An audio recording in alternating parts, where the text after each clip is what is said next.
2026 বিশ্বকাপ মিশন শুরু করলো 5 বারের বিশ্ব চ্যাম্পিয়ন ব্রাজিল, কিন্তু মরক্কোর বিরুদ্ধে প্রথম ম্যাচে 1-1 গোলে ড্রয়ে পয়েন্ট হারাতে হলো সেলেসাওদের।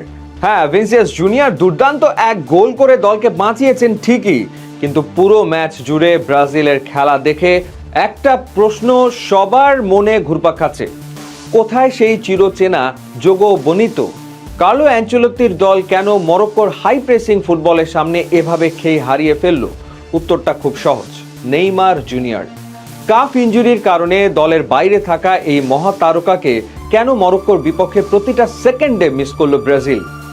ট্যাকটিক্যাল দিক থেকে এই ম্যাচে অ্যানচেলোত্তির 4-2-3-1 ফরমেশনে বড় একটা ফাঁক ছিল। মরক্কোর কোচ মোহাম্মদ ওয়াহাবি ম্যাচটা শুরুই করেছিলেন অসম্ভব আগ্রাসী প্রেসিং দিয়ে। প্রথমার্ধে মরক্কো একচেটিয়া আধিপত্য বিস্তার করে।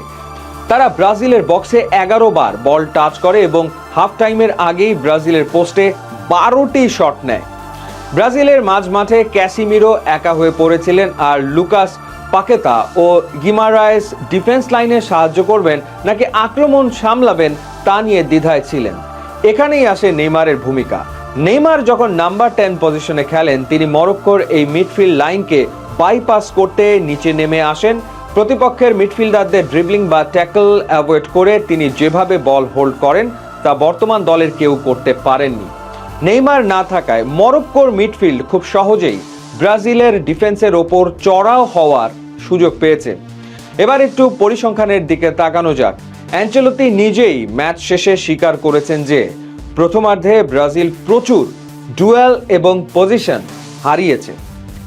যখন প্রতিপক্ষ মরক্কোর মতো দল মিডফিল্ড ব্লক করে রাখে, তখন এমন একজন খেলোয়াড় লাগে যে ফাইনাল থার্ডে বা প্রতিপক্ষের বক্সে ডিফেন্স স্প্লিটিং পাস দিতে পারে। নেইমার ব্রাজিলের ইতিহাসে সর্বোচ্চ গোলদাতাই নন, তিনি দলের প্রধান ক্রিয়েটিভ ইঞ্জিন। নেইমার থাকলে ভিনিসিয়াস জুনিয়র বা রাফিনাকে 1-on-1 সিচুয়েশনে বল রিসিভ করার জন্য মরক্কোর উইং ব্যাক আশরাফ হাকিমি বা নুসাইর মাজরাউইকে একা পেতেন, কিন্তু নেইমার না থাকায় মরক্কোর ডিফেন্ডারদের ভিনিসিয়াসের ওপর ডাবল টিম করা সহজ হয়ে গিয়েছিল। ভিনিসিয়াস নিজের একক জাদুতে গোল করলেও পুরো ম্যাচে ব্রাজিল দলগতভাবে মরক্কোর সুসংগঠিত ব্লককে ভাঙার কোনো সৃজনশীল উপায় খুঁজে পায়নি। শুধু ট্যাকটিক্স বা পরিসংখ্যান নয়, মাঠের লিডারশিপের জায়গাতেও নেইমারের অভাব স্পষ্ট ছিল। ব্রাজিলের এই তরুণ আক্রমণ ভাগ যখনই মরক্কোর কাউন্টার অ্যাটাক এবং প্রথম গোলের ধাক্কায় খেই হারিয়ে ফেলেছিল, তখন মাঠে খেলাটার গতি নিয়ন্ত্রণ করার মতো অভিজ্ঞ কেউ ছিল না। নেইমার মাঠে থাকা মানে প্রতিপক্ষের অন্তত দুজন ডিফেন্ডারকে সবসময় ব্যস্ত রাখা। তিনি ফাউল আদায় করে দলের ওপর থেকে চাপ কমাতে পারেন এবং ফ্রি কিক বা সেট পিস থেকে ডেডলক ভাঙতে পারেন।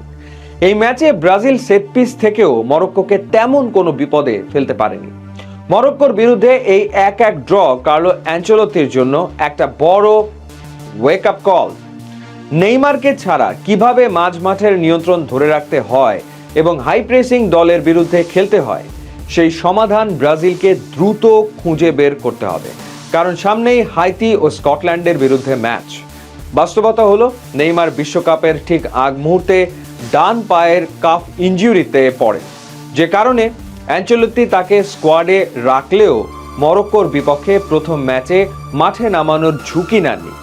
দীর্ঘদিনের এসিএল ইনজুরি কাটিয়ে 2025 সালে সান্তোসে ফেরার পর নেইমার নিজের চেনা ছন্দে ফিরে পাওয়ার আপ্রাণ চেষ্টা করছেন। ব্রাজিলিয়ান থিঙ্ক ট্যাঙ্ক এবং মেডিকেল স্টাফরা তাকে নিয়ে তাড়াহুড়ো করতে চান না, কারণ টুর্নামেন্টের নকআউট পর্বে তার উপস্থিতি সবচেয়ে বেশি জরুরি। কোচ কার্লো অ্যানচেলোত্তি স্পষ্ট করে বলেছেন যে নেইমার শুধু তার পায়ের জাদুর জন্য নয়, বরং এই তরুণ স্কোয়াডের মানসিক শক্তি বাড়াতে এবং ড্রেসিং রুমে নিজের অভিজ্ঞতা শেয়ার করার জন্য অপরিহার্য। দলের জুনিয়র খেলোয়াড়দের জন্য নেইমার একজন মেন্টর বা আদর্শের মতো।